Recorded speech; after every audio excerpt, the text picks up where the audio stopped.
Ok, bueno. Entonces vamos a comenzar y vamos a hacer la pequeña rúbrica de nuestro examen que había quedado pendiente, ¿verdad? Vamos a tratar de responder, o sea, voy a responder las respuestas, o sea, les voy a mostrar cuáles son las respuestas y de acuerdo a eso ustedes van a ver en qué se equivocaron. Obviamente que si ustedes quieren revisión de examen, se comunican con secretaría y ahí se va a agendar un horario disponible para hacer la revisión del examen o si no van a hacer con el doctor Basilio si es que yo no puedo hacer, ¿verdad?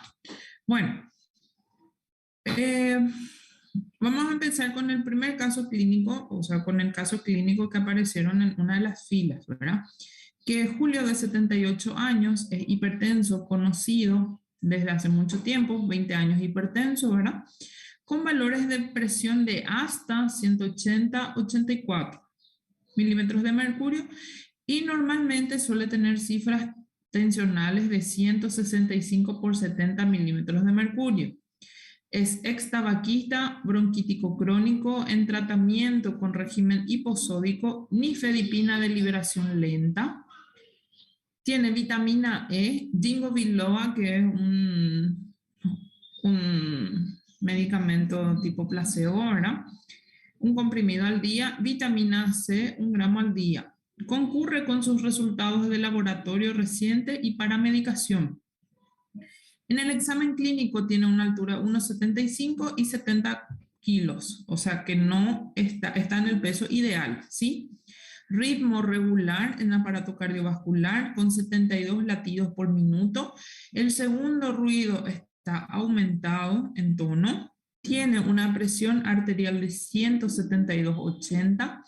Las arterias rígidas y flexuosas. Disminución de pulsos distales en ambos miembros inferiores. ¿Sí? Hasta aquí tenemos un paciente hipertenso que no está llegando a la meta de tratamiento, que es ¿cuánto? ¿Cuánto es la meta del tratamiento en todo paciente hipertenso?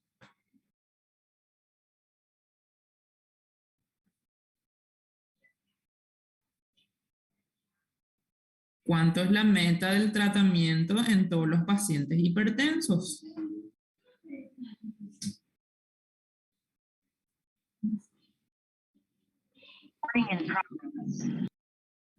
Sí, tener 140/90 para abajo.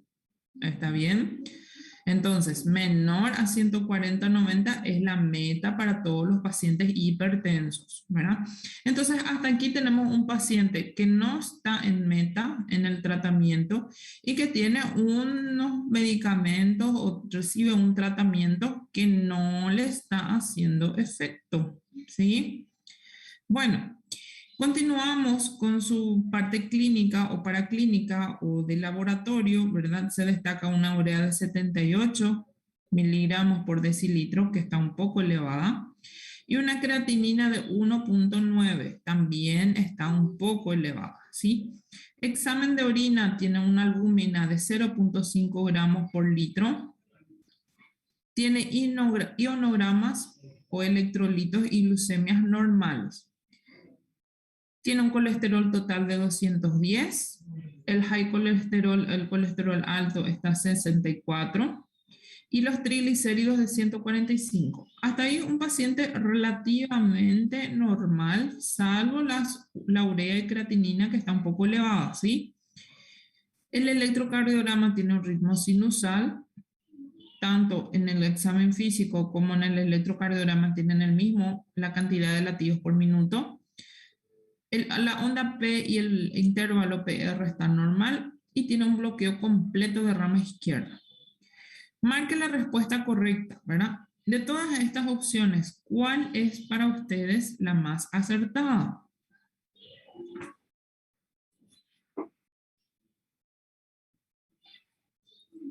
Son ustedes los que van a responder, ¿sí?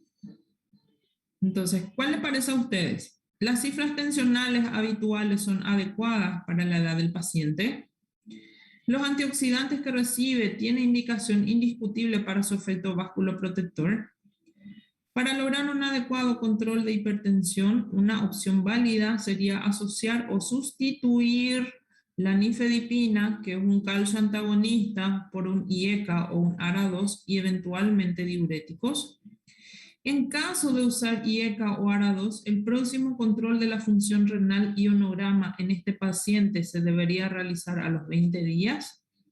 ¿Cuál es la opción más acertada o la opción correcta? ¿Qué respondieron ustedes? Sí, C. La opción correcta de esta pregunta o de este caso clínico es la opción C, ¿verdad? ¿Por qué? Porque tenemos un paciente con un calcio antagonista que no está llegando a cifras meta, ¿verdad? O que no está llegando a la meta de su hipertensión o de su tratamiento para la hipertensión. Entonces, si no funciona el medicamento, que es un calcio antagonista, que sería una de nuestra tercera opción en el tratamiento de la hipertensión, nosotros iniciamos o asociamos con un IECA o un ARA2 y diuréticos. ¿Se recuerdan cuál era la cadena de medicamentos que usamos en la hipertensión?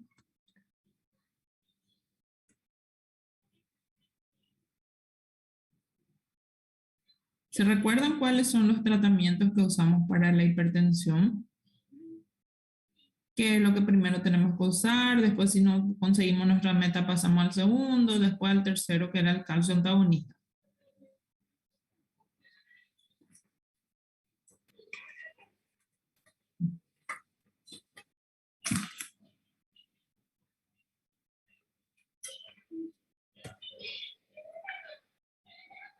¿Qué es un IECA, Sabrina?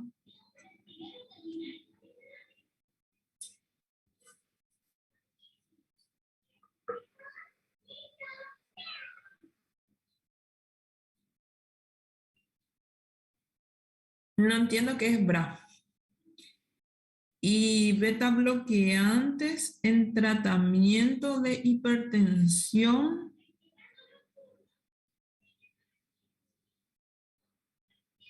¿Es correcto? ¿Eso? No sé. Ah, bueno. Pero escríbanme qué es BRA y escríbanme antagonista de los receptores de angiotensina 2. ¿Está bien? Eh, yo les había avisado a ustedes con anterioridad y les vuelvo a avisar. En los exámenes o en el examen se escribe toda la palabra. No me escriban en, en forma resumida o no me escriban letras o sílabas porque no se les va a considerar. ¿Está bien? Esta vez, como fue un examen catastrófico, ¿verdad? Tuve que hacer algunas excepciones, pero acostúmbrense a pedir todo, ¿sí? O a escribir todo. Si me van a pedir una tomografía, ¿verdad? Por lo menos escriban de qué parte del cuerpo van a pedir la TAC. ¿Está bien? Porque es un poco complicado intentar adivinar lo que ustedes están queriendo responder, ¿verdad? Entonces, escriban todo para el próximo examen. ¿Está bien? Eh, bueno, son esos medicamentos que ustedes están diciendo, ¿verdad? Pero beta bloqueantes no es una de las primeras opciones en el tratamiento de hipertensión. ¿Está bien? Los beta blockers tenemos, sí, para la insuficiencia cardíaca, es uno de los tratamientos de elección o entre los primeros medicamentos, pero este paciente en sí tiene una contraindicación para usar los beta bloqueantes, que es el bloqueo completo de rama izquierda, ¿sí? En los bloqueos y bueno, en todo tipo de bloqueos no se usan beta bloqueantes, ¿está bien? Es una de las contraindicaciones para utilizar. También en los pacientes con bradicardia no vamos a usar beta bloqueantes, ¿está bien? Entonces, miren los detalles, ¿sí? Entonces, en este paciente La respuesta es: para lograr un adecuado control de hipertensión, una opción válida sería asociar o sustituir la nifedipina por un IECA, un ARA2 y eventualmente utilizar diuréticos. ¿Sí? Bueno, vamos a continuar. El otro caso clínico era un paciente masculino de 52 años, sedentario y con sobrepeso, diferente al anterior, ¿sí? Que no ha realizado controles de salud en los últimos 10 años. Acude por disnea y varias consultas a la guardia con controles de presión arterial siempre por encima de 160, 100 milímetros de mercurio. El interrogatorio: no hay antecedentes de relevancia, no toma ningún fármaco, no tiene alergias ni historias a cirugía. Dato de relevancia: que pasó la juventud en una zona endémica de enfermedad de Chagas. Pasó su juventud. ¿Está bien? En los últimos meses, limitación de su capacidad funcional y le resulta casi imposible subir las escaleras sin descansar. Solo 30 escalones sube y él ya presenta disnea. ¿Está bien? El día de la consulta presenta cifras de 200, 100 milímetros de mercurio, una frecuencia cardíaca de 80 latidos por minuto, ausculta cardíaca y pulmonar normal. El electrocardiograma: ritmo sinusal con bloqueo completo de rama izquierda. ¿Sí? Con respecto a este caso clínico, responda a las siguientes preguntas. ¿Cuál es el probable diagnóstico inicial de este paciente? ¿Es una enfermedad coronaria por el bloqueo de rama izquierda? ¿Les parece a ustedes sí o no?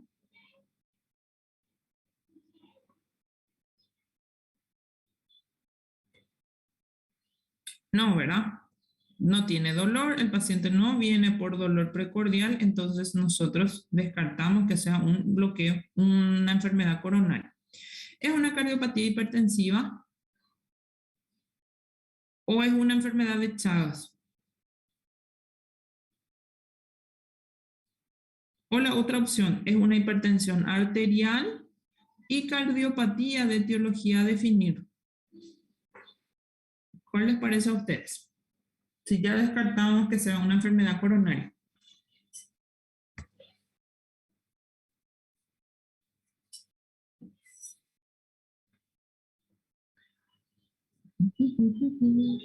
Sí, la opción correcta en este caso es el D. Es una hipertensión arterial, porque tenemos datos de que el paciente es hipertenso, pero no sabemos exactamente cuál es el origen o cuál es la etiología de su cardiopatía. ¿Puede ser una cardiopatía chagásica? Sí, puede ser. ¿Por qué? Porque él estuvo, o solo dice que estuvo en su juventud en zonas endémicas de Chagas, no que él tuvo Chagas. ¿Está bien? Y tiene signos y síntomas de insuficiencia cardíaca, que bien se podría dar en el caso, en el contexto de una cardiopatía hipertensiva, que nosotros sabemos que va a tener una miocardiopatía o probablemente tenga una miocardiopatía hipertrófica, o puede ser que tenga su insuficiencia cardíaca por una cardiopatía de Chagas, ¿verdad? Entonces, nosotros no sabemos lo que es, entonces la correcta más, o sea, la respuesta más correcta es hipertensión arterial y cardiopatía de etiología a definir, ¿verdad? Bueno, entonces, lo primero que le hacemos es, se le indica al paciente de arriba, ¿verdad? Dieta con bajo contenido de sodio, reducción de peso, que son las medidas higiénico y dietéticas para la hipertensión. Se solicitan estudios para completar diagnóstico y tratamiento y se mencionan al paciente los datos de alarma. ¿Qué estudios solicitaríamos a este paciente? Laboratorio completo con pruebas de función renal, serología de Chagas, fondo de ojos por oftalmología y un ecocardiograma Doppler, serología para Chagas o ecocardiograma Doppler y una ergometría, laboratorio completo con función renal, serología de Chagas por los dos métodos, hormonas tiroideas y orina con microalbuminuria, o no le pediríamos ningún estudio. ¿Qué les parece a ustedes? ¿Qué le pediríamos a este paciente?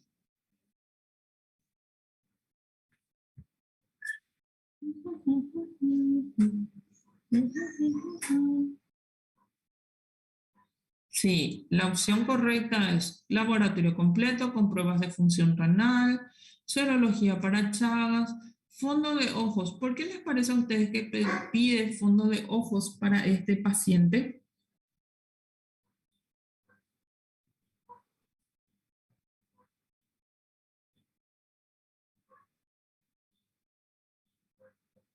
¿Por qué se le pide fondo de ojos?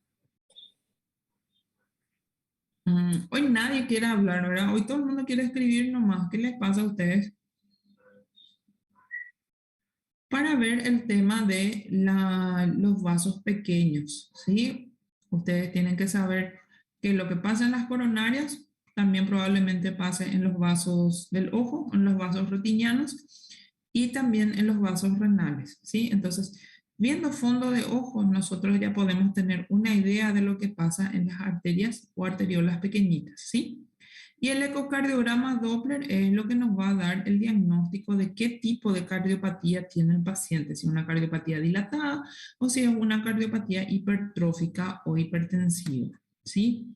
Entonces, esa era la opción correcta. ¿Y qué tratamientos indicaríamos para este paciente al disponer de los resultados de estudios complementarios? Esta fue una pregunta que tuvo dos respuestas. Entonces, a todos se le puso puntos, ¿sí? Por esta respuesta. Los que respondieron diuréticos, bloqueantes de calcio o inhibidores de la enzima convertidora de la angiotensina o receptores de la angiotensina estaba bien, al igual que los diuréticos, bloqueantes de calcio o inhibidores de la enzima convertidora de la angiotensina, ¿sí? Esta era la respuesta correcta, pero a los toditos se le puso por igual, puntos para todos. Bueno, varón de 25 años acude por palpitaciones de inicio reciente, refiere episodios similares, pero son autolimitados, de corta duración, siempre bien tolerados desde hace 4 meses. Se realizó un ecocardiograma que fue normal y este es su electrocardiograma actual. ¿Cuál es el diagnóstico probable y cuál sería su conducta terapéutica? ¿Quién se anima a tirar un dato o un diagnóstico de este paciente?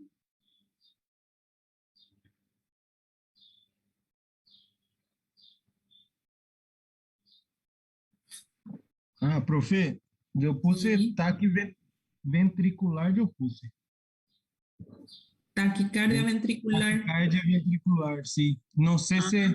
está correto, pero isso e a conduta, não, Mm. por lo menos eu não sabia se era para poner um fármaco, se era para fazer, não sabia como responder, então eu pus a mildarona, eu respondi, pero não sei como era para responder bem, se como era para ser.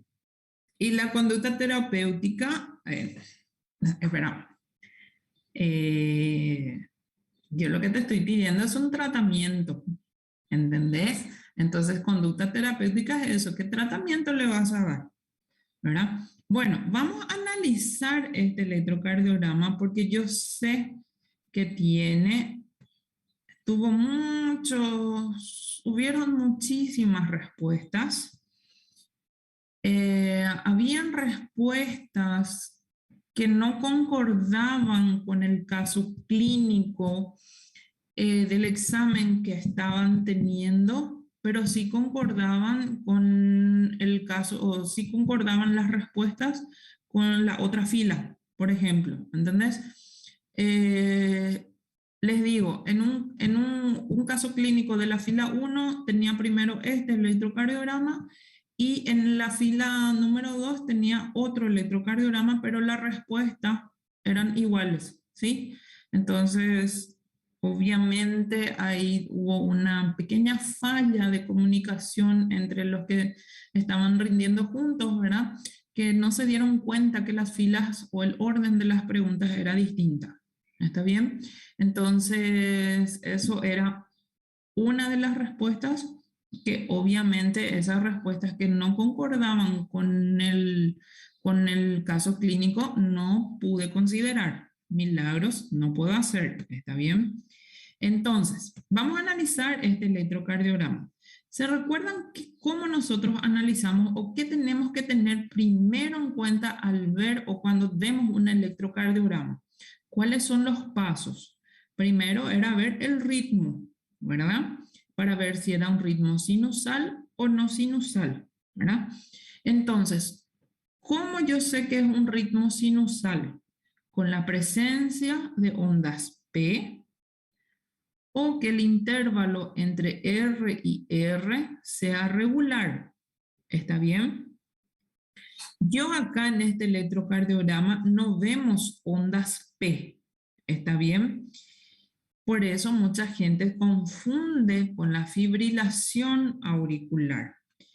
Pero la diferencia es que el intervalo entre R y R es regular, que significa que la misma cantidad de cuadraditos que hay acá, que son 10 cuadraditos chiquititos, yo voy a contar también aquí y voy a tener también 10 cuadraditos. Ok, no, aquí. 10 cuadraditos chiquititos. ¿Por qué no aquí? Porque esta es una derivación y esta es otra, ¿sí? No da. Entonces, la distancia que yo voy a ver entre este y este RR son 10 cuadraditos y acá abajo también voy a contar y voy a tener 10 cuadraditos. Entonces, el intervalo RR es regular y entonces no puede ser una fibrilación auricular. ¿Está bien? ¿Cuáles son los criterios para fibrilación auricular? La ausencia de ondas P y que el intervalo R y R sea irregular. Entonces, esto no es una fibrilación auricular, entonces yo ya descarto una de las taquicardias, ¿verdad? Después, rápidamente, ¿verdad? Cuando yo tengo un electrocardiograma donde yo ya veo automáticamente que está taquicardia y yo necesito saber si la taquicardia es supraventricular o ventricular, yo me fijo en el tamaño o en la duración del intervalo QRS. QRS que dura normal o QRS estrecho es taquicardia supraventricular, ¿sí? Entonces el problema está a nivel del nódulo sinusal, más probablemente por una vía accesoria, ¿está bien? Entonces, si era una taquicardia ventricular, el QRS tenía que estar largo, ¿sí? Tenía que durar más de 0,12 segundos. Entonces, mi paciente de 25 años está con el diagnóstico de taquicardia supraventricular paroxística, ¿sí? ¿Por qué paroxística? Porque tiene inicio reciente, pero desde hace varios días o varios meses el paciente tiene periodos de taquicardia de entra y sale, son autolimitados, significa que se dé espontáneamente sin necesidad de ninguna medicación y ya tenía un electrocardiograma previo donde era normal. Entonces, el paciente, el diagnóstico, una taquicardia supraventricular paroxística. Bueno, hay gente que me puso taquicardia supraventricular, consideré igual, ¿está bien? Taquicardia ventricular no es el diagnóstico, entonces no se puede considerar. Ahora, con respecto a la conducta terapéutica, ¿verdad? Paciente joven con hemodinamia estable, ¿cómo nosotros hacemos? Hacemos cardioversión química, ¿verdad? O sea, usamos medicamentos. ¿Y cuáles son los medicamentos que podemos usar en la taquicardia supraventricular? El número 1 que dicta el libro es usar adenosina, que podemos hacer en bolos, ¿verdad? Hasta que frene la frecuencia. Y de mantenimiento podemos usar verapamilo o diltiazem para que no vuelva más la taquicardia. ¿Está bien? En algunos casos, o alguna persona en sí me escribió que también se puede hacer ablación, ¿verdad? Que es un estudio electrofisiológico y eso está re bien. O sea que es un paciente joven con hemodinamia estable, ¿verdad?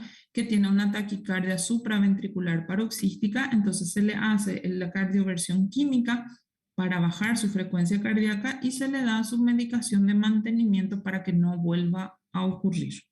¿Está bien? ¿Hay alguna duda con respecto a este caso? Ahora, después de la explicación.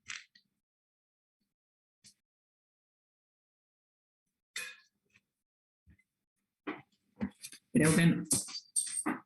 Bueno, entonces ese es el diagnóstico del paciente: taquicardia supraventricular paroxística, y la conducta terapéutica era amiodarona, ¿verdad? Perdón, adenosina. Se puede usar amiodarona, también considera en algunos casos, y luego usar verapamilo o diltiazem. No tengo verapamilo, no tengo adenosina, no tengo amiodarona, puedo decirle a mi paciente que hagan las maniobras de Valsalva y el paciente puede revertir a su ritmo, pero después sí o sí hay que usar un calcio antagonista para mantenimiento. ¿Está bien? Bueno, sigamos. Hoy. Mujer de 24 años, encontrada tirada en la calle por unos transeúntes. Al llegar el equipo de emergencias, la encontraron con una saturación de oxígeno de 88%, ¿sí? Estaba hipoxémica, respirando aire ambiente y al examen pupilas puntiformes.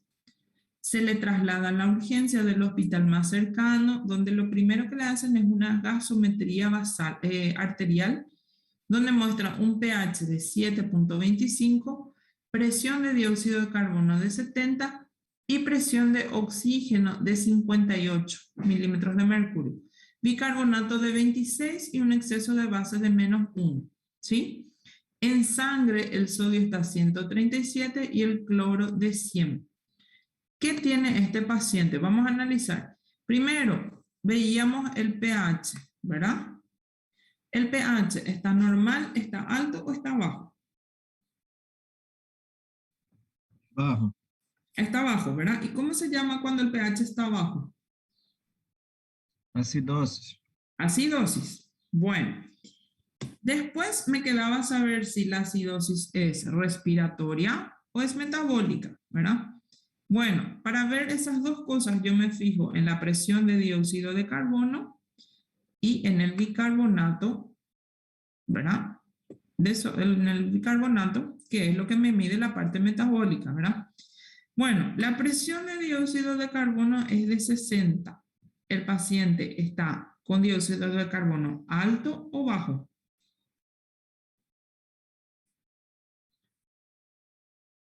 Está alto, profe. Está alto, ¿verdad? Lo normal es hasta 45 por ahí, ¿verdad? Entonces está alto. Entonces yo ya sé ya que mi paciente está con un problema respiratorio, ¿sí? Vamos a ver, ¿y el bicarbonato cómo está? ¿Está normal, está alto o está bajo?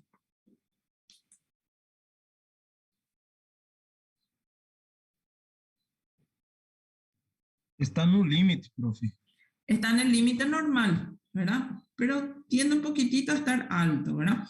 Entonces, mi paciente, yo ya sé que su problema es respiratorio. ¿Está bien? Entonces, está con una acidosis respiratoria,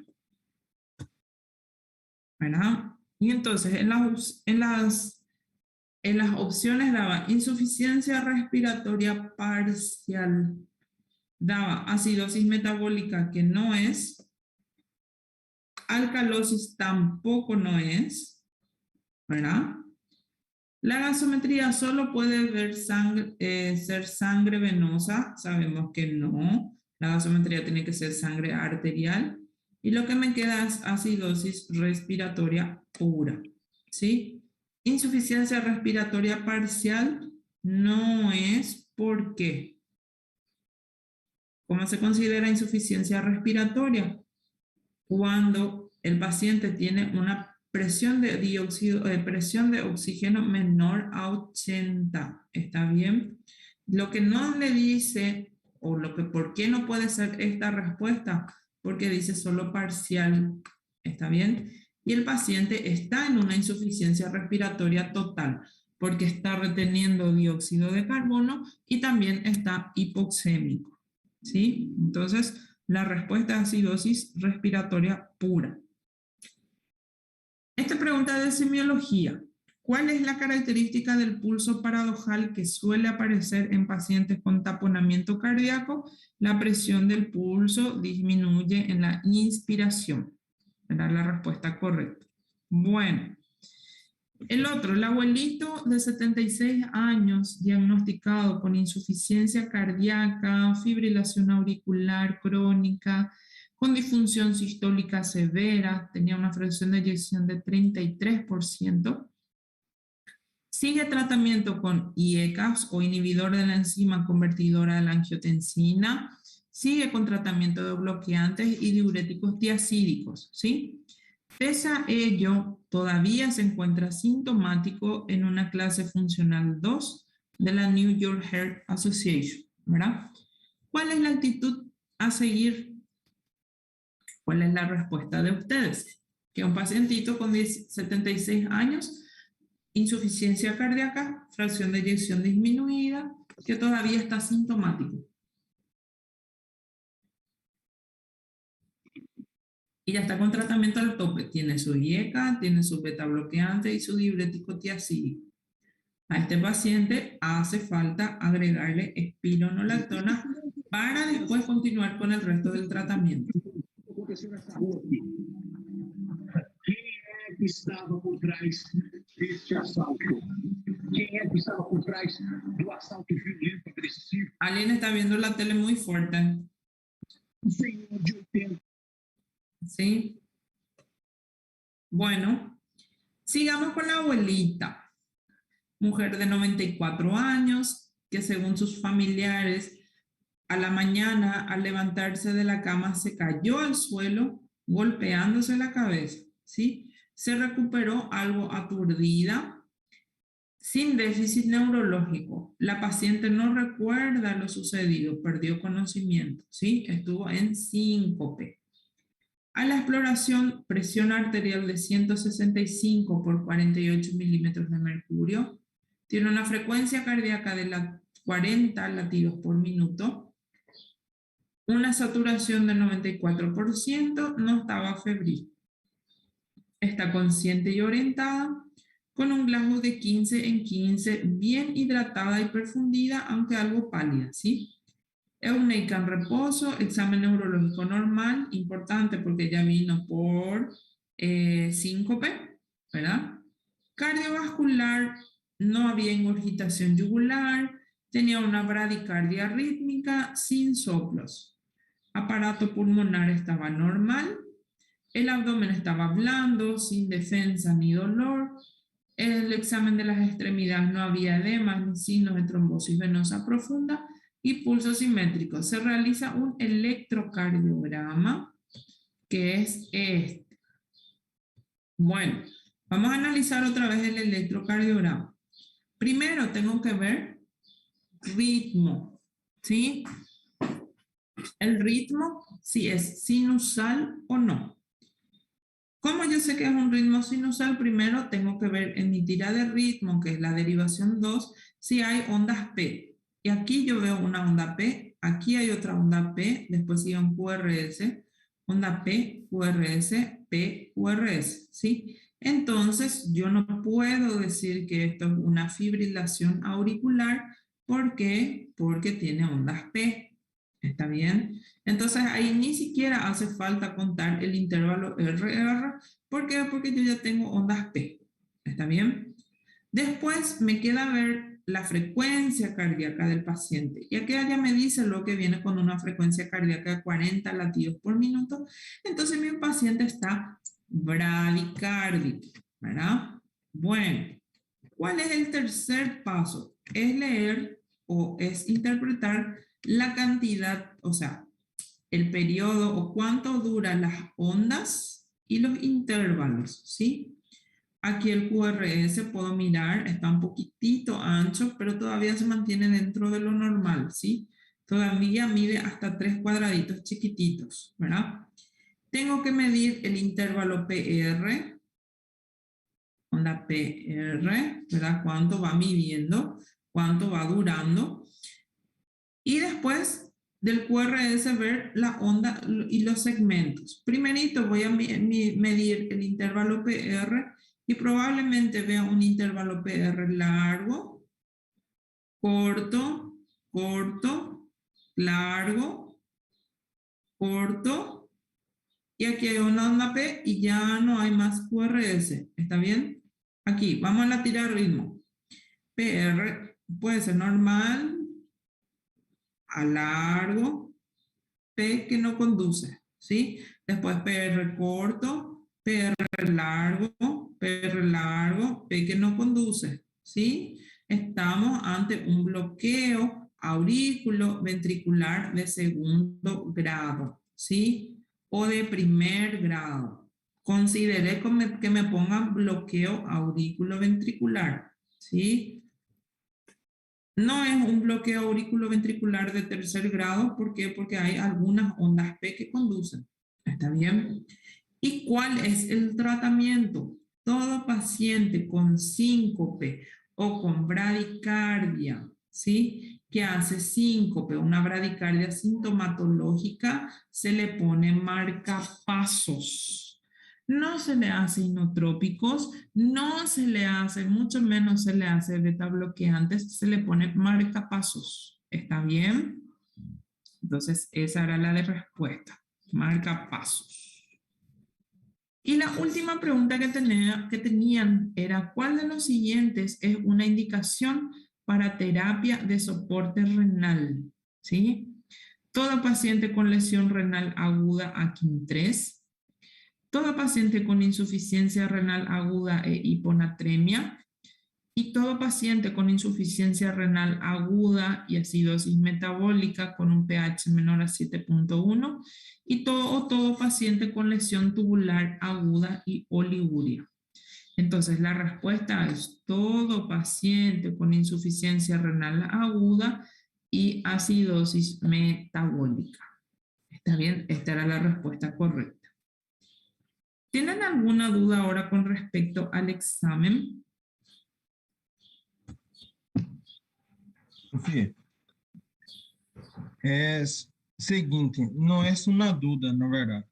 Ajá. É assim, eu vou falar. Parece que a informação não está ligando muito completita, sim? Este cambio de informação que temos nós outros. Esto yo estoy diciendo para mí. Para mí su clase es muy buena y usted se habla muy limpio sobre las cosas, pero me quedé un poco preocupado con esta prueba porque realmente yo estudié, sí, demasiado se fue, y realmente no logré hacer, ¿sí? Y no logré razonar como está racionando ahora. En las cuestiones que se Me puso, pasó lo por mismo. ejemplo, Me pasó lo mismo.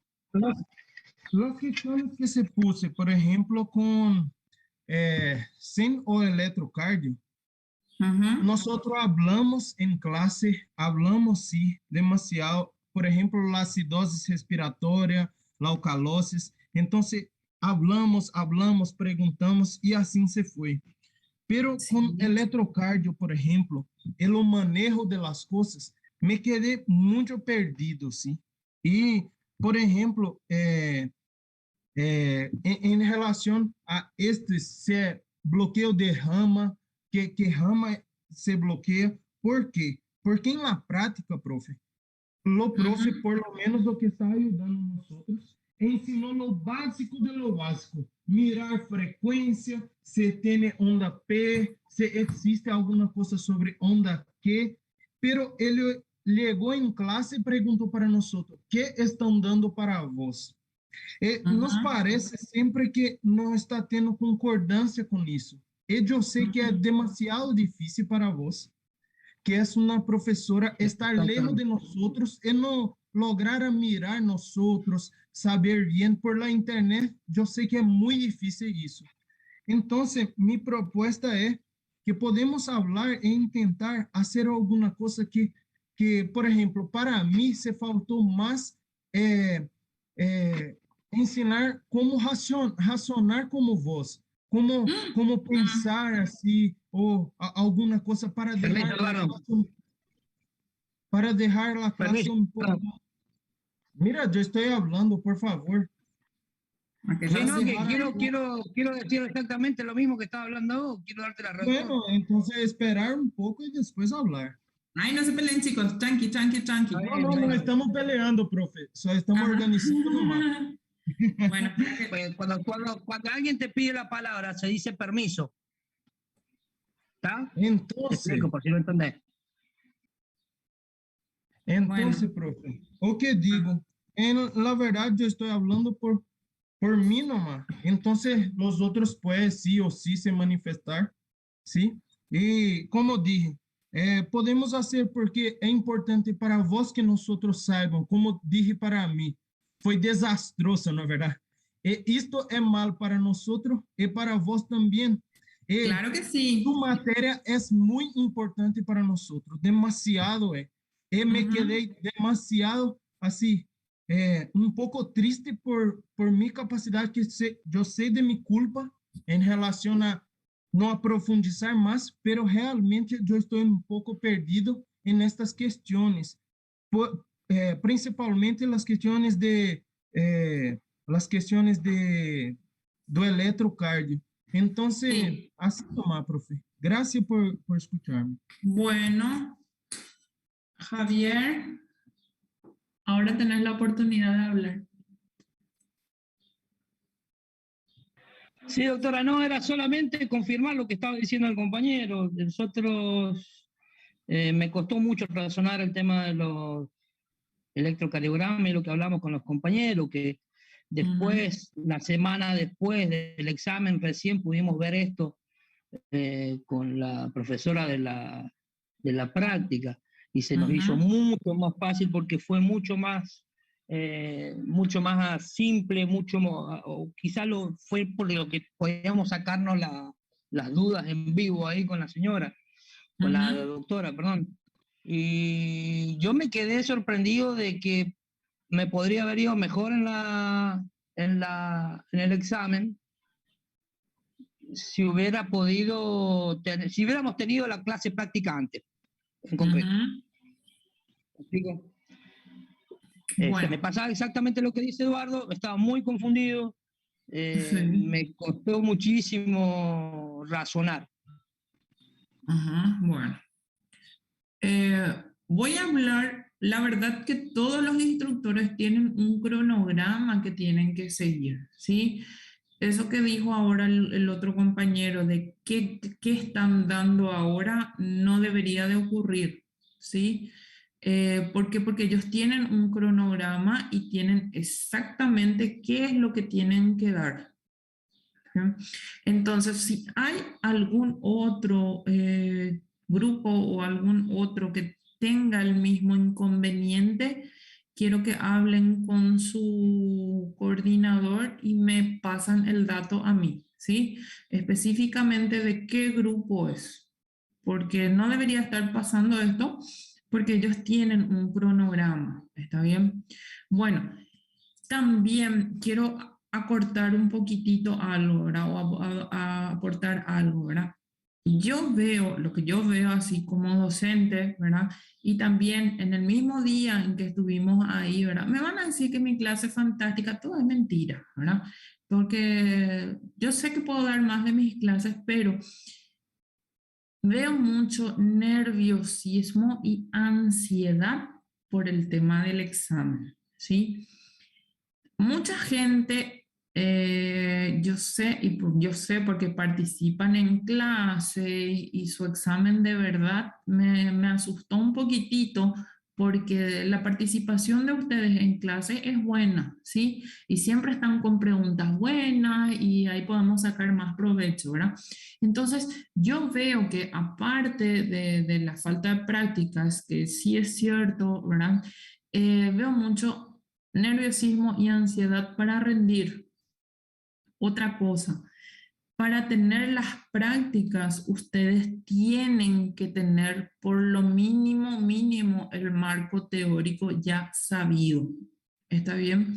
No piensen que teniendo más prácticas sin leer van a poder aprender. ¿Está bien? Para sus prácticas ustedes tienen que tener lo mínimo de conocimiento o por lo menos saber de qué se trata o saber, ¿cómo te voy a decir? Por lo menos el concepto de la enfermedad, ¿sí? Que se está dando. Porque sin marco teórico tampoco nos van a poder aprender o no van a aprovechar lo suficiente sus prácticas, ¿verdad? De repente esos ajustes vamos a ir haciendo, no entren en pánico, no entren en crisis, ¿verdad? Va a haber un recuperatorio. Con respecto a eso también después vamos a hablar, háganme nomás recordar. Y ¿qué pasa con el examen? El examen pues también te moldea como alumno y como docente, ¿verdad? A mí, no piensen que a mí no se me llamó la atención por la cantidad de aplazados que hay, ¿verdad? Y si es por mí, yo le daba puntos a todo el mundo y pasan todos y todo el mundo feliz, ¿verdad? Pero no va mucho así la cosa, ¿verdad? Yo también quiero que ustedes aprendan. No van a salir como clínicos, ¿verdad? Pero por lo menos que sepan defenderse el día de mañana de cualquier eventualidad, ¿verdad? Hay muchos compañeros de ustedes que terminaron el año pasado su facultad, su internado, ¿verdad? Y con el tema de la pandemia ya están trabajando. Y vos te vas a hospitales y le ves a ellos en puestos un poco delicados, como urgencias, ¿verdad? Y de los que se animan, también están en terapia intensiva. Y tienen por lo menos algo de noción o algo de lo que están tratando, no sé, ¿verdad? Espero que sí. Pero mi idea y mi objetivo es que ustedes salgan con algo de noción o que para que el día de mañana puedan defenderse. Vamos a insistir en las clases prácticas, pero yo les pido también, por favor, lean, ¿sí? Estudien. Váyanse a las prácticas o hagámoslo cuando nosotros hacemos nuestro APB, ¿verdad? Ya vengan ya ustedes con la información, ¿verdad?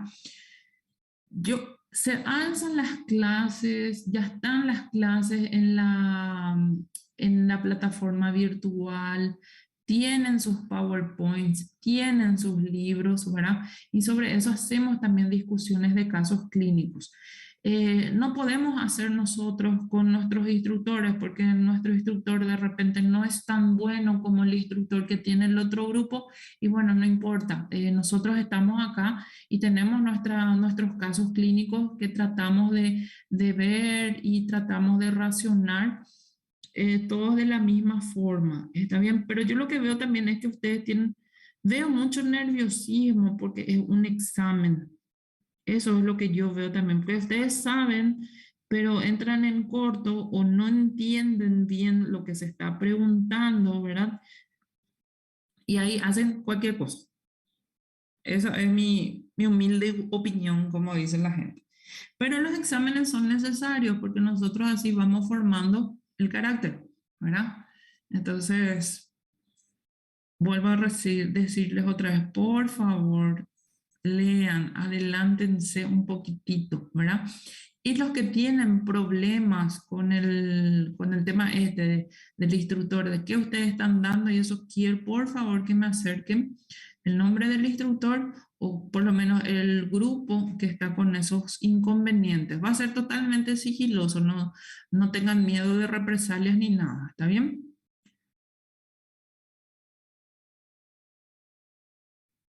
Alex le pareció difícil luego y sí, es complicado, Alex, ¿está bien? Entonces no te preocupes. Es cuestión de saber la parte teórica. También hay otra cosa. Me habían dicho, doctora, ¿qué días vos estás de práctica para acompañarte? Vuelvo a decir, por más práctica que ustedes tengan, ¿verdad? Si ustedes no tienen el marco teórico claro en la cabecita de ustedes, van a salir más confundidos de su práctica que con las ideas claras, ¿está bien? Entonces, váyanse con el marco teórico. Doctora. Sí. Permiso a todos. É Carlos. Doutora, o que falta para nós outros, eu creio que é uma interação teórico-prática. Por exemplo, Ujú. em las clases de cirurgia, o doutor Carlos Arce, que dá as classes, e ele é teórico e ele prático. Então, Ujú. nós outros, se vos mirar a nota de nós outros, eu creio que quase 100% passou. Não tiveram nenhum conveniente em relação à prova, porque Ujú. o que foi dado foi cobrado. Ujú. Agora, nós outros quedamos muito perdidos, porque não está interagindo o teórico e o prático. Bueno, Para mim, entonces, é minha visão, certo? bueno, Falta uma interação teórico-prático. Não que nós outros não estamos lendo, não estamos estudando o conteúdo. Eu creio que a mm, maioria está estudando, mas não está tendo essa interação teórico-prática. Por exemplo, se você estivesse dando a classe teórico e a prática, ujú. eu creio que a maioria das pessoas acá teria saído bem no exame. E também aprendendo, compreendendo, porque eletrocardiograma é muito difícil. Ujú. Pelo menos para mim. Não sei para os outros. Mas eu creio, Ujú. na minha opinião, é essa. Uma interação teórico-prática que Bueno, falta. Se vamos a tiver, vai hablar, melhorar muito. voy a hablar con los instructores, Carlos, para que sigan el cronograma, ¿está bien? Pero nosotros en Tá bem. todas las clases que estamos teniendo ahora, yo solo doy clases teóricas de lo más importante, ¿verdad? Y después tenemos nosotros nuestros casos clínicos que también tratamos de hacer la parte práctica, ¿verdad? Y eso hacen conmigo, no hacen con el instructor, Doutora, me ¿verdad? quedei burro na hora da prova. No, así nomás lo Me es, senti no te burro. preocupes, Carlos, Sim. ¿verdad? Otra cosa, Não é cardiología. como não preocupar, doutora. É muito preocupado para nós Cardiología outros. es difícil, eso admito, ¿verdad? Y de verdad yo ya estaba esperando algo, no tanto así, ¿verdad? Pero estaba esperando algo porque cardio es difícil, ¿verdad? Y no me quieras comparar mi materia con la de cirugía porque la materia de cirugía es mucho más fácil que esto. Mm, Não, doutor, com todo respeito, eu não estou comparando, No, no, sabe? Eu no, no, estou dando no. um exemplo, entende? Sí, sí, sí, Que é entiendo. o mesmo professor que dá a classe teórica, é o mesmo que dá a prática, entende? Não é? Eu creio que não há nem quantidade suficiente de professores para dar classes teórico e prático para No, no, 200 pessoas que há. Então no não se há como. puede, Eu tô, Carlos, no hay cómo. No hay cómo. Entonces, para que ustedes puedan, vamos a ver si funciona mi video otra vez. Para que ustedes puedan tener o todos puedan tener una clase práctica conmigo, justamente yo hago esto del ABP, ¿verdad? Las clases más pesadas trato de explicar online, ¿verdad? Y tratar de solucionar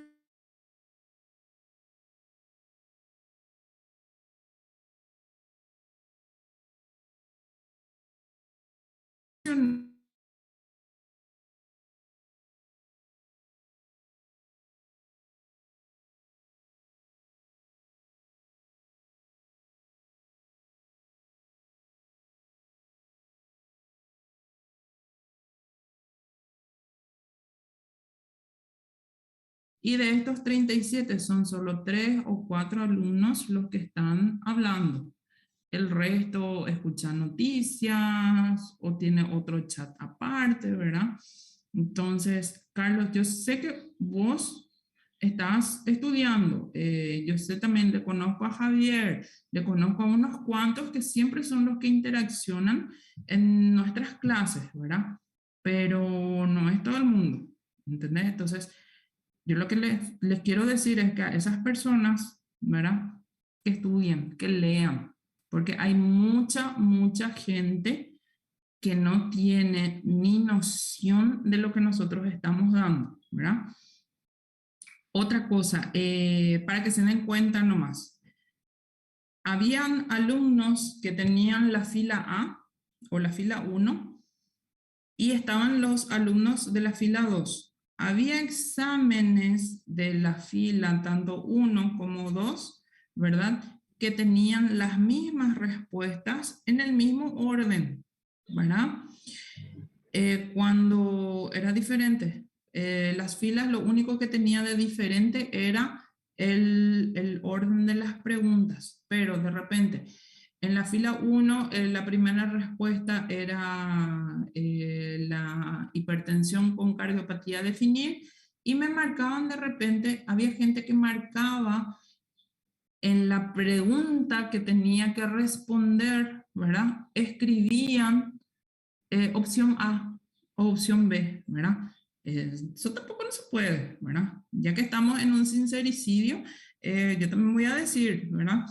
Había gente que en las preguntas o en los casos clínicos que tenían que escribir la respuesta me ponían opción A como respuesta, ¿verdad? Entonces también es una tomadura de pelo, ¿verdad? Pero volviendo a lo nuestro, yo voy a tratar de hablar otra vez con los instructores, voy a tener una reunión para tratar de coordinar esa parte teórico y práctica. ¿Está bien? Para que ustedes también puedan darle un seguimiento. Adelántense, ¿verdad? Adelántense significa lean un poquitito antes, no hace falta leer todo, ¿verdad? Pero lean un poquitito antes de la clase teórica, ¿verdad? Las clases que van a ser desarrolladas, ¿verdad? Ahora nosotros vamos a empezar el módulo digestivo, ¿verdad? Vamos a empezar con hemorragias digestivas, cirrosis, hepatitis, ¿verdad? Entonces vayan adelantando esas cosas para que ustedes puedan sacarle el jugo a sus instructores, ¿verdad? O para que les pueda preguntar y presionar más a sus instructores para que les dé lo que tienen que dar, ¿verdad?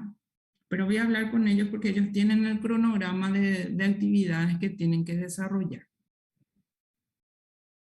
Ô, profe, a última coisa, só para reforçar, eu penso que sim, este era um ótimo caminho para nós que é esta caso de teórica com prática.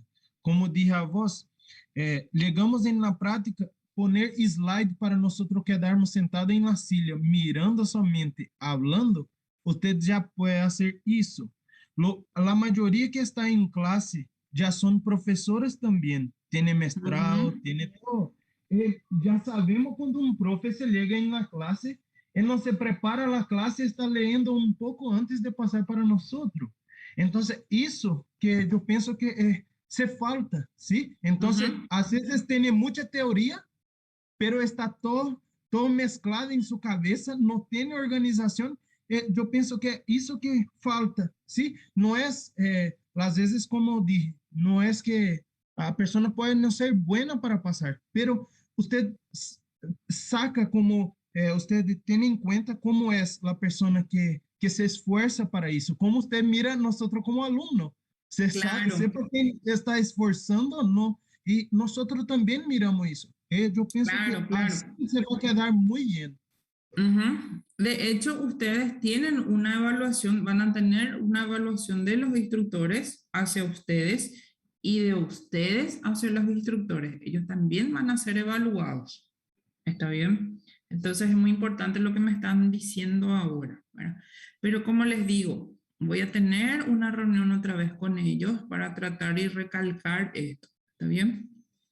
Pero de igual forma quiero que me hagan llegar cuáles son los grupos problemas, porque en el grupo B también tuve algunas opciones, o sea, algunos problemitas similares, pero llegamos a solucionar. Sí, entonces para que me puedan contar también. No hace falta que me digan el nombre y el apellido de ustedes, ¿verdad? Pero el nombre del instructor sí me gustaría saber. Bueno, ¿alguna otra pregunta? Me pregunta Karen del recuperatorio. El recuperatorio vamos a hacer una semana antes de la segunda parcial, ¿sí? Una semana antes. Y también va a ser virtual, presencial. Creo que una onda virtual, exámenes virtuales, como me explicó el director médico, ya no van a ser más factibles, al menos de las materias grandes, ¿verdad? Para mí es una pena porque corregir la cantidad de exámenes que corregí en esta vida, nunca, nunca, nunca, nunca, ¿verdad? Pero bueno, vamos a hacer lo posible. La segunda etapa, Ana, yo creo que mandé el cronograma, le mandé al... Si no envié, voy a enviar a los coordinadores, ¿sí? Voy a enviar y entonces vamos a rendir una semana antes. Ponerle que en octubre es la segunda parcial, por decir una fecha, no estoy segura 100%, ¿verdad? Porque no tengo acá en mente. Y una semana antes también rendimos el recuperatorio de la primera parcial. Todos los que presentaron certificados médicos o por aislamiento o solo porque no se presentaron a rendir, todos van a rendir en esa fecha. ¿Está bien? Bueno, vamos a ver entonces si no hay más respuestas, o sea, preguntas con respecto al examen. Vamos a mirar un poquitito una clase que tenemos aquí.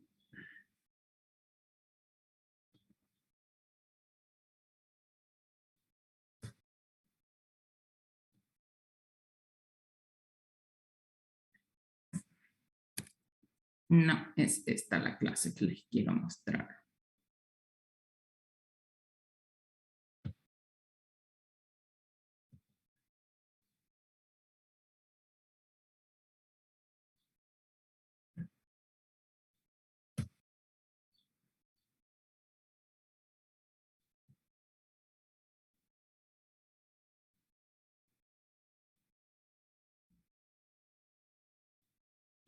Bueno, vamos a hablar un poquitito y de forma rápida de las hemorragias digestivas, ¿verdad? Y de los antiulcerosos. Hemorragias digestivas, algo que le encanta a los cirujanos, ¿verdad? Pero vamos a hablar así de grandes rasgos y nosotros sobre todo nos aplicamos o nos basamos o nos centramos en la medicación que podemos realizar, ¿sí? Esta clase acá dice 2020, pero estaba medio borracha cuando dice esta slide. Bueno, todos ven la diapositiva, ¿verdad? Bueno, comenzamos un poquitito con definición, ¿verdad? Siempre, siempre, siempre hay que empezar con definiciones, ¿verdad? ¿Y qué es una hemorragia digestiva? Es la pérdida de sangre que ocurre en cualquier parte o el sitio del sistema digestivo, desde la boca hasta el ano, ¿sí? Y suele ocurrir por la ruptura de un vaso, tanto arterial o venoso. ¿Cómo nosotros vemos eso? Por medio de expulsión de sangre, ¿verdad? Que puede ser tanto por arriba, que conocemos como melena, ¿verdad? O cuando es la expulsión o los vómitos en proyectil, o sea, por la boca, vómitos de sangre que tienen también su nombre específico, ¿verdad?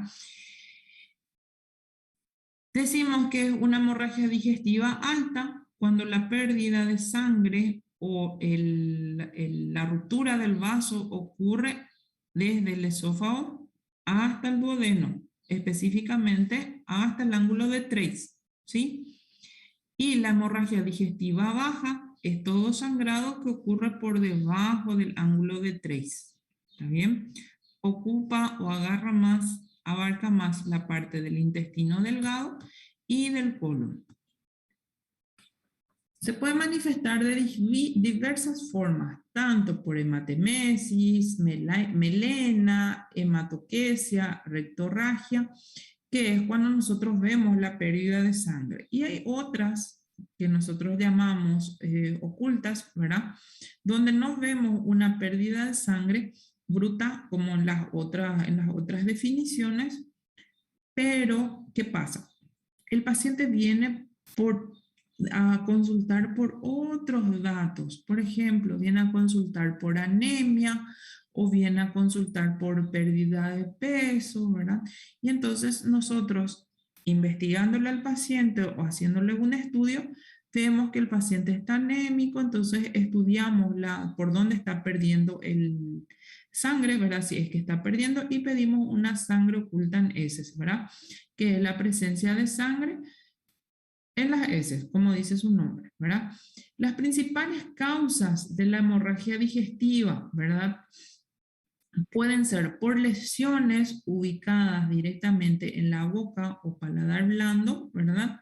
Después están las lesiones del tracto digestivo propiamente dicho, como por ejemplo esófago, ¿verdad? Estómago, por las úlceras, la gastritis erosiva, ¿verdad? El carcinoma, por también las úlceras en duodeno, a nivel del colon que tenemos los pólipos, las neoplasias, divertículos, ¿verdad? Y a nivel un poco más externo del intestino grueso, ¿verdad? Por la fisura anal, los prolapsos, hemorroides, etc.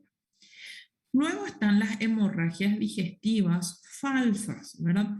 Que son lesiones que ocurren sobre todo en la nariz, ¿verdad? O en la faringe, que hacen que haya una pérdida de sangre, entonces nosotros como que deglutimos o el paciente deglute esa sangre y muchas veces se manifiesta con una sangre oculta en heces o si no por hemato, por, ay me olvidé, por hematemesis, ¿sí? El paciente expulsa sangre, entonces nosotros pensamos que es una hemorragia digestiva, pero es una hemorragia digestiva ficticia, ¿verdad? Donde las lesiones están fuera del sistema digestivo. ¿Cómo clasificamos la hemorragia digestiva? Podemos clasificar según el lugar donde están, según la cantidad de sangre que se pierde o según el curso clínico. Si vamos a calificar o clasificar según el lugar donde ocurre el sangrado, tenemos la hemorragia digestiva alta y baja, ¿verdad? Por encima del ángulo 3, por debajo del ángulo 3 y el de origen oscuro, cuando no tenemos idea de dónde ocurre o dónde está el sitio de sangrado. Por ejemplo, pacientes con cirrosis o síndrome de hipertensión portal, donde pueden tener también varices esofágicas, ¿verdad? O también pueden tener, hemorroides, ¿verdad? Entonces, el sangrado nosotros no sabemos si es alto o bajo, o si es alto y bajo, entonces le clasificamos de origen oscuro.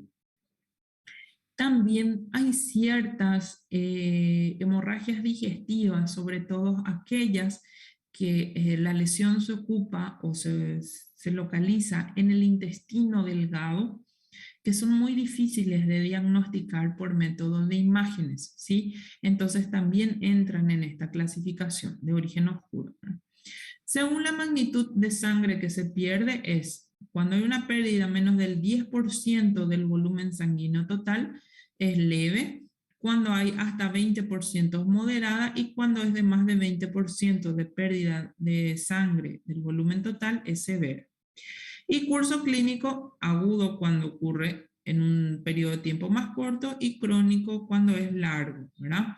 Acá tenemos ejemplos de cuánto es moderada. Por ejemplo, una caída de la hemoglobina de 1 a 2 gramos por decilitro o una hemoglobina mayor a 10, ¿sí? Ya es considerado como moderada. Cuando solo hay taquicardia o leve hipotensión ortostática, cuando hay melena o hematoquesia y cuando hay una pérdida aproximada de 350 ml del volumen total evacuado, ¿sí? ¿Qué hacemos? Hacemos una endoscopía dentro de las 12 horas siguientes de la consulta y ahí vamos a ver exactamente dónde está el problema. Ahora, ¿en qué nos ayuda esta clasificación en leve, moderada y grave? En las horas en que debemos de realizarle o en qué tan rápido debemos realizarle la endoscopía. Por ejemplo, si es una leve, donde el paciente puede tener una anemia mínima o estar sin anemia, ¿verdad? Pero viene su motivo de consulta es hematemesis o melena, ¿verdad? podemos hacerle una endoscopía dentro de las 48 horas posteriores al evento. Significa el paciente sangró o el paciente tuvo su melena y nosotros le hacemos dentro de las 48 horas del evento si es leve. Ahora, si es una grave, tenemos hasta 3 horas para hacerle la endoscopía. Esto es en un medio ideal, en un hospital ideal, ¿verdad? Sabemos que muchas veces llegan hasta meses, ¿verdad? Tardan hasta meses en hacerse su endoscopía, ¿verdad? Pero si el paciente es grave y sobre todo si hay inestabilidad hemodinámica, hay que parar el sangrado lo más rápido posible. No podemos hacer una endoscopía y bueno, vemos o calculamos dónde está el origen del sangrado y se entra en quirófano, ¿sí? Para tratar de estabilizar, o sea, de tratar de frenar el sangrado. Bueno, sabemos o tenemos una leve orientación diagnóstica a ver si no es masiva el sangrado por la forma en que se presenta, ¿sí? Si es melena o no hay alteración del estado de conciencia. La palidez no es tanta, ¿verdad? Extremidades frías, y si el paciente está taquicárdico de hasta 100 latidos por minuto, pero mantiene una buena presión arterial mayor a 100 de sistólica, estamos ante una hemorragia digestiva no masiva. Ahora, cuando el paciente está hecho bolsa, ¿verdad? Hecho bolsa significa que el paciente está mal. El paciente está sudoroso, está taquicárdico, está hipotenso y sobre todo oligoanúrico, que ya no está orinando más. Acá hay compromiso hemodinámico, entonces hay que actuar rápido porque estamos delante de una hemorragia digestiva masiva, ¿sí? La hemorragia digestiva alta tiene una mortalidad de hasta el 10% si no seguimos tratamiento. Es una enfermedad bastante frecuente, ¿sí? Hasta 150 casos por cada 100.000 habitantes. Y la relación que había antes era cada paciente, cada hombre o 2 hombres con hemorragia digestiva para una mujer, ¿sí? Significa que antes la relación era 2:1, era más intenso o más frecuente en hombres, ¿sí?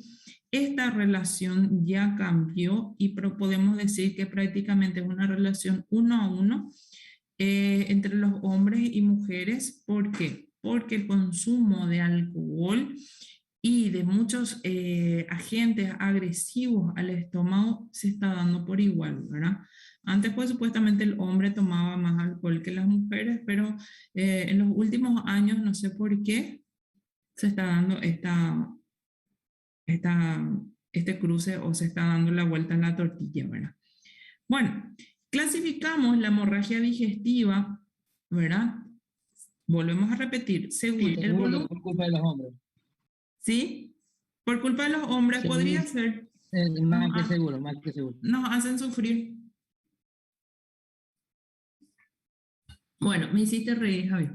Bueno, así, aquí tenemos nosotros una clasificación o un organigrama de cómo clasificamos a la hemorragia digestiva. Volvemos a repetir, según el volumen de sangre que perdemos, leve, moderada o severa, según la evolución aguda y crónica, y según el sitio del sangrado, si es real, ¿verdad? O si es ficticio. Si es real, si es oculta, el paciente viene a consultar por otros signos y síntomas como anemia, que es el motivo de consulta principal, y si es evidente cuando tenemos una hemorragia digestiva alta o baja. Decimos que es aguda cuando la hemorragia es súbdita, ¿sí? Es masivo y suele acompañarse de hematemesis, melenas e hipovolemias. La hemorragia digestiva aguda es aquella en que no te da tiempo para responder o el paciente no viene luego a consultar por hemorragia digestiva. El paciente ya viene por los signos que presenta: melenas, hematemesis, ¿verdad? Y sobre todo signos de hipotensión o compromisos hemodinámicos, ¿sí? Y la crónica sí ya viene porque tiene acidez, porque sangra una pequeña cantidad de sangre o que la materia fecal cambió de color, se puso negruzca, ¿verdad? Etcétera, etcétera. ¿Verdad? Y clasificamos otra vez según la cantidad de sangrado. Para nosotros los clínicos es más fácil o más interesante clasificar la hemorragia digestiva según la pérdida de sangre, ¿verdad? Es leve, moderada y severa. La severa se prevé una pérdida de sangre de hasta 2 puntos, o sea, 2 litros y medio de sangre, ¿verdad? Que es la mitad de nuestra volemia. En la leve tenemos una pérdida de hasta 1500 ml, ¿verdad? Y de acuerdo a la pérdida de sangre también se van presentando o tiene su forma de presentación clínica. Entre las causas tenemos diversas, ¿verdad? Vamos a recordar siempre que estamos hablando de hemorragias digestivas altas y es por encima del ángulo de Trace. Entonces, cualquier lesión por encima del ángulo de Trace puede causar una hemorragia digestiva alta. Entre las de origen gástrica tenemos, número 1, las gastritis erosivas y la úlcera péptica, ¿sí? Que cada vez es más frecuente. Luego están los carcinomas, angiomas en menor probabilidad o en menor proporción y las varices. También hay varices a nivel del estómago. Entre las esofágicas tenemos el síndrome de Mallory-Weiss, ¿verdad? Que es cuando el paciente tiene muchos vómitos, ¿verdad? Y hay un desgarro a nivel del anillo esofágico inferior.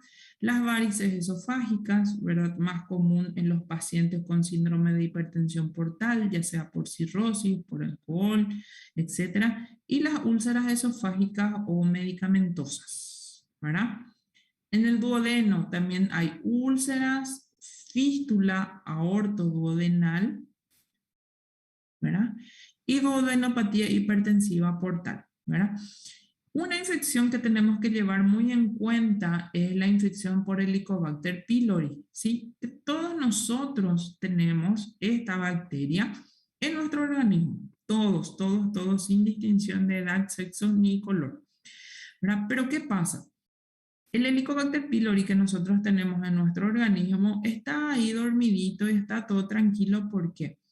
Porque el lugar donde vive o habita esta bacteria es en el estómago y está inhibida por la protección o por el ácido clorhídrico que nosotros tenemos o producimos normalmente, ¿verdad? Que es entre 1500 y 2000 ml de ácido clorhídrico. Entonces eso neutraliza la bacteria. Y por A o B motivo que el ácido clorhídrico se vuelve menos ácido, eso hace que la bacteria, de que por sí ya es bastante patógena, vamos a decirle, tenga más fuerza y entonces empiece la bacteria a formar o a producir la úlcera péptica, ¿sí? Entonces, si todos nosotros no hacemos ahora mismo un estudio del Helicobacter pylori, ¿verdad? Ya sea por el test de la ureasa o hacemos en serología de sangre, vamos a tener toditos Helicobacter pylori. Ahora, ¿cuál es la diferencia? Se trata solo aquellos pacientes sintomáticos de alguna patología gastrodigestiva, como por ejemplo acidez, ¿verdad? Plenitud gástrica o sobre todo aquellos que tienen un sangrado digestivo. También la ingesta excesiva de AINES o analgésicos no esteroides hace o disminuye el nivel de ácido clorhídrico, ¿sí? Y entonces nosotros tenemos un ácido clorhídrico no tan ácido como debería de ser y eso predispone más todavía a que la bacteria en sí actúe o haga lo que tenga que hacer. ¿Cómo hacemos el diagnóstico? Primero, por una historia clínica, el paciente generalmente viene por signos y síntomas de digestivos como acidez, en algunos casos viene por reflujo gastroesofágico, te dice que cuando viene o cuando duerme o cuando cena muy tarde o cuando come ciertos alimentos siente como una quemazón desde la boca al estómago y a veces irradia hacia la parte del tórax, ¿verdad? que podemos confundir mucho con un dolor torácico, pero haciendo como de un síndrome coronario agudo, pero haciendo como un reinterrogatorio, vemos que inicia en la boca del estómago, se extiende hacia arriba, está relacionado a ciertas comidas o a medicamentos, ¿está bien? La endoscopía, que es la que nos hace el diagnóstico preciso para saber dónde está la lesión y qué tipo de lesión es. Laboratorios de rutina, que tenemos que hacerle a todos los pacientes, hemograma para saber si está anémico o no, ¿verdad? Un perfil renal para saber si es una complicación de una patología renal, como los renales crónicos, que ustedes vieron que también están más predispuestos a los sangrados digestivos, ¿verdad? Y otras patologías en sí. Y detención del Helicobacter pylori solo aquellos pacientes que vienen con síntomas, ¿sí? Otras imágenes, podemos pedir una radiografía de abdomen en pie, ¿verdad? En los casos más graves, donde no tenemos muchas veces muchos métodos auxiliares de diagnóstico o no nos da el tiempo, que lo que podemos ver un neumoperitoneo en el caso de un paciente que tiene una perforación de una úlcera gástrica, ¿verdad? Entonces la úlcera gástrica perfora y sale aire hacia el peritoneo, hacia la cavidad abdominal, y eso vemos en la radiografía, ¿verdad? También podemos pedir, si queremos saber con seguridad dónde está perdiendo sangre, podemos pedir una angiografía. Una serie gastroduodenal se refiere a un estudio donde te dan una radiografía, o sea, te administran varios, que es un contraste, y te van sacando un montón de radiografías, ¿verdad? Para ver más o menos dónde está la lesión. Por suerte ya no se hacen más tantos, ya que la endoscopía es la que tiene, es más fácil y es más precisa. Bueno, si tenemos una hemorragia digestiva, primero tenemos que ver si es masiva o no, ¿verdad?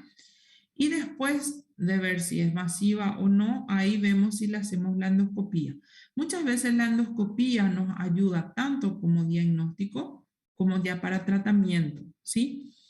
Si nosotros no conseguimos hacer con la endoscopía el diagnóstico y la hemorragia continúa o vuelve a ocurrir, ahí entramos a los métodos auxiliares raros, ¿verdad? Como endoscopía, angiografía o gammagrafía. Ahora, si no tuvimos diagnóstico con la endoscopía y paró la hemorragia, entonces ahí sí podemos hacer la sangre oculta en heces, podemos evaluar si la hemorragia digestiva realmente es alta y no es una baja, etcétera, etcétera. Bueno, hablando rápido de la hemorragia digestiva, ¿verdad? Es todo aquel sangrado que ocurre por debajo de la válvula ileocecal, tiene una mortalidad escasa de menos del 5%. La mayoría de las veces se autolimita, que significa que sangra y para de por sí solo, y solo el 10% de la hemorragia digestiva baja recidiva. Ahora, si recidiva, hay que hacerle estudios más intensos para descartar que esto sea una neoplasia, ¿sí? Según la evolución, también tenemos una hemorragia digestiva aguda, crónica y la oculta, ¿sí? La aguda es cuando tiene menos de 3 días de evolución. ¿Qué significa? El paciente sangra o tiene materia fecal sangrante, o sea, es roja, rutilante, ¿sí? Que puede ser masiva o moderada. Siempre la aguda es más catastrófica. ¿Está bien? La crónica ya te da más tiempo de pensar, de ver dónde está, ¿verdad? La pérdida de sangre es desde hace varios días o semanas y no es todos los días, es intermitente, ¿sí? Por eso la condición clínica de la hemorragia digestiva baja crónica es más estable en relación con la aguda. Después tenemos la oculta, donde la sangre no, o sea, la sangre no modifica las heces. ¿Qué significa? Que el paciente viene por otro motivo, o sea, su motivo de consulta es otro, ¿verdad? Entonces, al interrogatorio nosotros no vemos nada anormal en cuanto a las heces o en cuanto a que el paciente, a las deposiciones que presenta, si es estreñido o no, ¿verdad? Y solo vemos cuando empezamos a buscar, ¿verdad? Por el método auxiliar de diagnóstico, que es la sangre oculta en heces. Las causas, la mayoría de las veces, el sitio o la lesión está en el colon y en el recto, ¿verdad? Por medio de los divertículos, pólipos, y el carcinoma, que es el diagnóstico o la etiología más, no quiero decir frecuente, pero que es la que más vemos últimamente, ¿verdad? Después tenemos las colitis ulcerativas, ¿verdad? O las enfermedades inflamatorias intestinales, ¿verdad? Hemorroides y fisuras. Del otro lado, en el intestino delgado tenemos más angiodisplasias, el del divertículo de Meckel que suele sangrar, pero vemos más en niños, ¿verdad? Las carcinomatosis es menos frecuente, pero ¿qué tenemos? Tenemos ciertas enfermedades o ciertas bacterias que producen hemorragias exudativas sangrantes, ¿sí? Que nos pueden hacer confundir un poquitito con las otras patologías que nosotros pensamos. Y entre las hemorragias, o sea, las bacterias que producen diarrea con sangre, tenemos la shigellosis, ¿sí?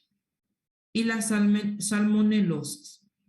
Pacientes que reciben tratamientos con radiación, ya sea radioterapia por otra carcinomatosis de mama o más alejada, suelen tener una enteritis que también se manifiesta por diarrea con sangre. Bueno, aquí tenemos más o menos cuáles son las patologías que se presentan según la edad, ¿verdad? Pero lo que nos va a dar el diagnóstico de qué es, después del interrogatorio, es el tacto rectal y la visualización del ano y la rectosigmoidoscopía, que es la endoscopía digestiva baja, ¿verdad? También tenemos que pedir los laboratorios de rutina para descartar que sea alguna otra enfermedad o que sea una sangre, que sea una hemorragia digestiva baja, ¿verdad? Y en otras imágenes cuando no tenemos con la endoscopía el diagnóstico o con la colonoscopía, ¿verdad? Este es un esquema un poco ya desfasado, ¿está bien? Donde antes, en la prehistoria, ¿verdad? ¿Qué es lo que hacíamos? Venía un paciente con hemorragia digestiva, ¿verdad? Ya sea melena o hematoquesia aguda, ¿verdad? Primero nosotros le hacíamos, o le hacemos hasta ahora, la resucitación inicial, ¿verdad? Entonces, buena hidratación y tratar de compensar la pérdida sufrida, ya sea con sangre o con cristaloides, ¿verdad? Y antes, ¿qué le hacíamos? Le poníamos una sonda nasogástrica, ¿verdad? Y aspirábamos el material. Si venía sangre, se dice que es una hemorragia digestiva alta, ¿sí? Y se le encamina a una endoscopía digestiva alta, ¿verdad? Si no viene nada de sangre, entonces, es una hemorragia digestiva baja, ¿verdad? Y le encaminamos al paciente a una colonoscopía, donde se puede, si se identifica el sangrado, se trata. Si es un examen negativo y la hematoquesia paró, hacemos estudio del intestino delgado. Y si no podemos ver nada de ninguna lesión, tanto en el intestino grueso, ¿verdad? Y el sangrado es profuso, es masivo, entonces ahí vamos a la arteriografía y luego a la interconsulta con cirugía, ¿verdad? ¿Por qué digo se hacía antes? Porque ahora ya no se le pone más o ya no se mide más el aspirado nasogástrico, ¿sí? Directamente se hace una evaluación inicial, se le hace resucitación Y si la endoscopía o la colonoscopía no está disponible y el sangrado es masivo, ya entra directamente a quirófano. ¿Está bien? ¿Alguna pregunta hasta aquí?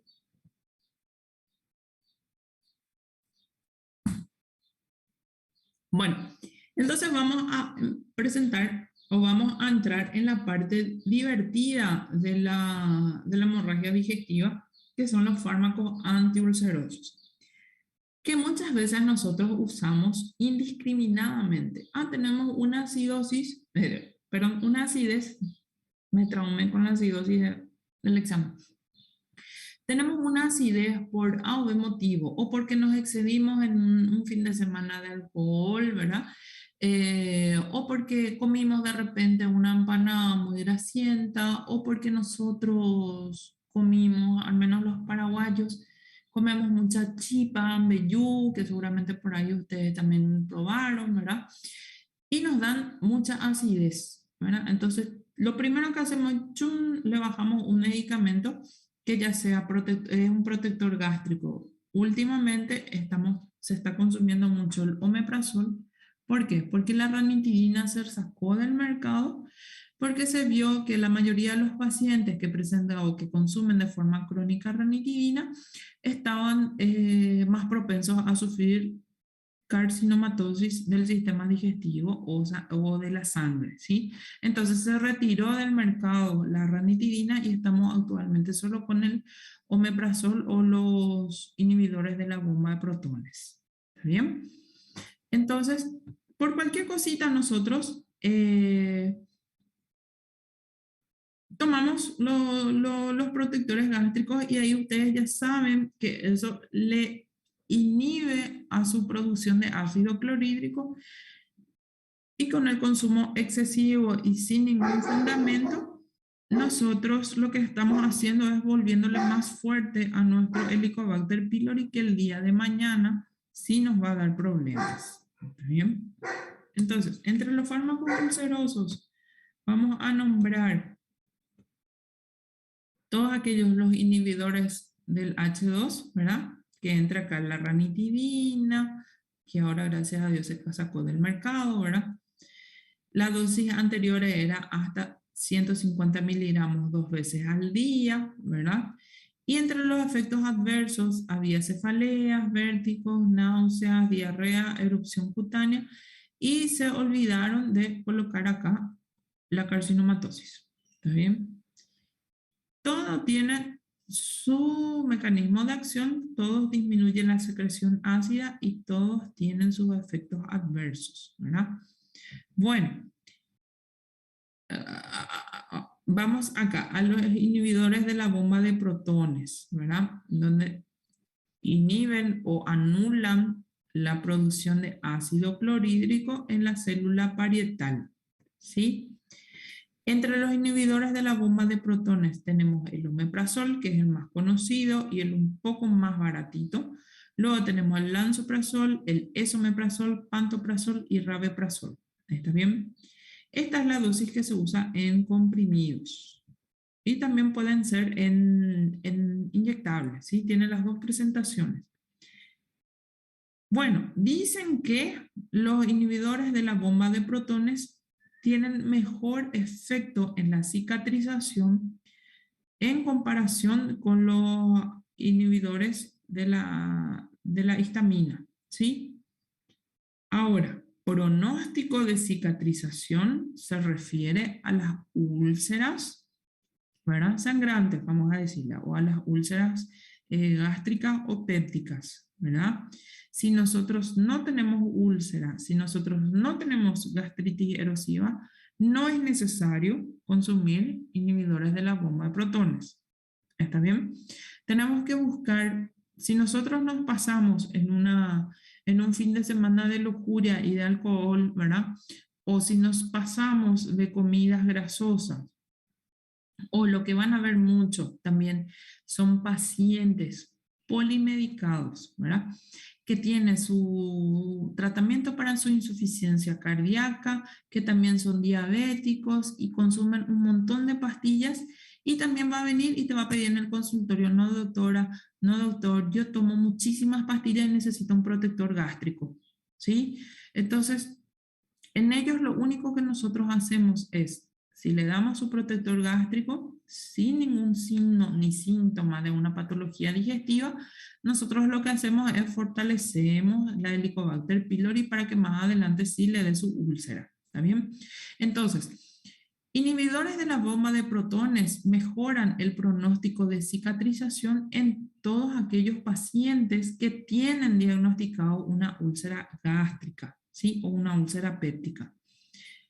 Entre los otros protectores, si nosotros vamos a usar los inhibidores de la bomba de protones, ¿verdad?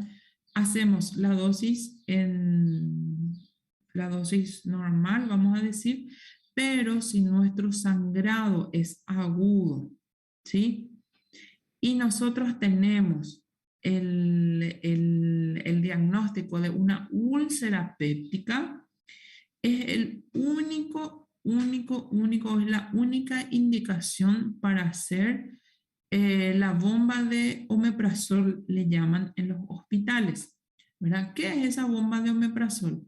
Es hacerle el omeprazol inyectable en una dosis supra óptima, como para que nosotros podamos inhibir totalmente la producción de ácido clorhídrico en las úlceras pépticas, ¿sí? Las úlceras gástricas no está comprobado su eficacia, entonces no se usa la bomba de omeprazol, ¿verdad?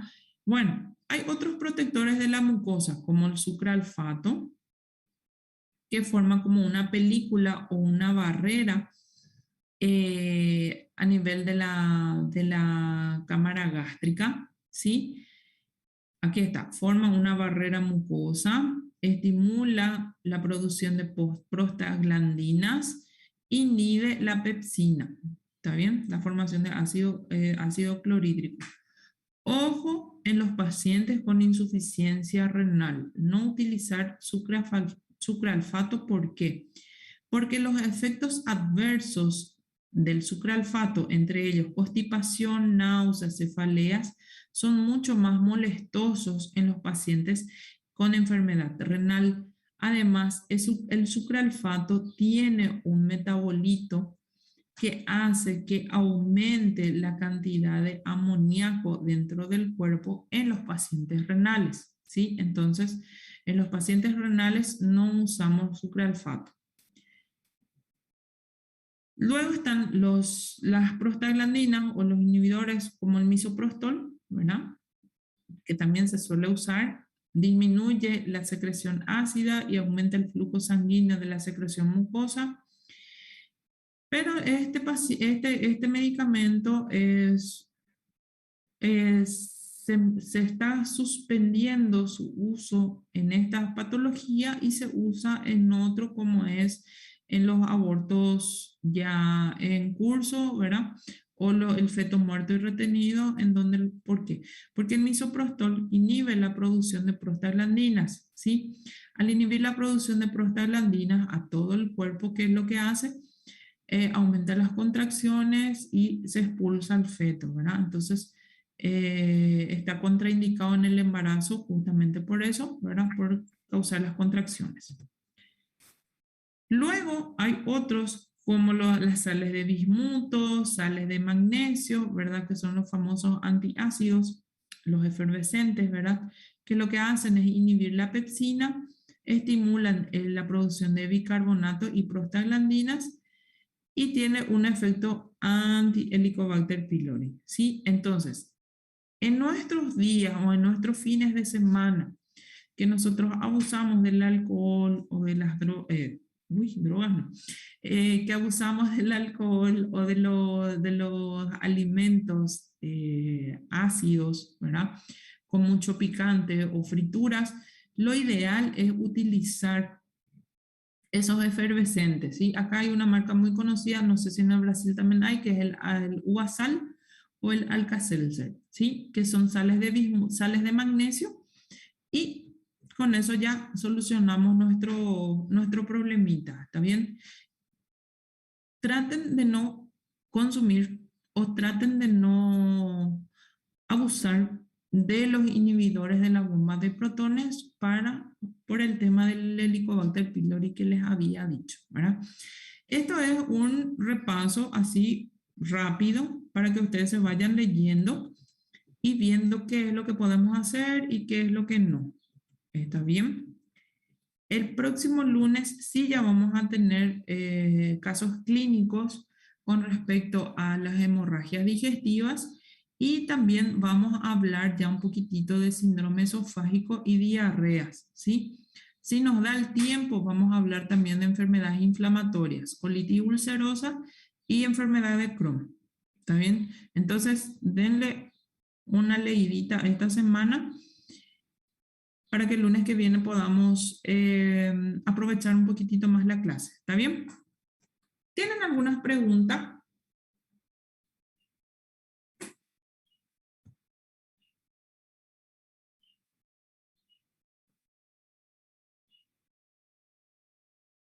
Bueno, entonces hoy nosotros vamos a quedarnos por aquí. El próximo lunes vamos a dar las clases que le dije, ¿verdad? Casos clínicos de la hemorragia digestiva. Lean un poquitito síndrome esofágico y lean también el tipo de diarreas y enfermedad inflamatoria, si es que da, ¿está bien? Y vamos a hablar un poquitito, si nos da el tiempo, vamos a hablar de algo que está muy de moda ahora, que es la celiaquía, ¿sí? Y no sé si vamos a poder hablar de intolerancia a la lactosa, pero de celiaquía sí o sí vamos a hablar, ¿está bien? Bueno, vamos a hablar, no va a ser consulta, ¿está bien? Bueno, muchacha, es cortita la clase. Lean mucho y pásenme por su instructor el nombre del instructor, ¿está bien? Para que yo pueda coordinar o ajustar un poquitito más con ellos. Ok, pórtense bien y cuídense.